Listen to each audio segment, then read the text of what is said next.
विरोधकांच्या पोटात कितीही दुखलं तरी लाडकी बहीण योजना बंद होणार नाही असं मुख्यमंत्री एकनाथ शिंदे यांनी म्हटलंय।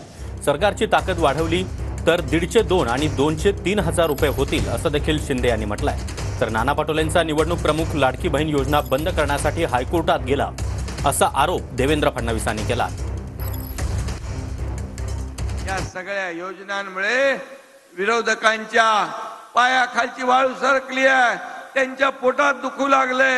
परंतु किती दुखलं तरी योजना ही बंद होणार नाही, ही योजना कायम चालू राहणार असा माझ्या बहिणींना आमचा शब्द आहे।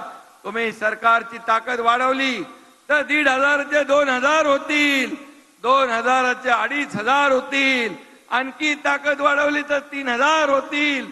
काही लोक लाडकी बहीण योजना बंद करा म्हणून हायकोर्ट मध्ये गेले आणि मला दुःख आहे, हायकोर्ट मध्ये गेलेला व्यक्ती हा काँग्रेसचे अध्यक्ष, त्या ठिकाणी नाना पटोले यांचा निवडणूक प्रमुख आहे, काँग्रेसच्या अनेक नेत्यांचा निवडणूक प्रमुख आहे।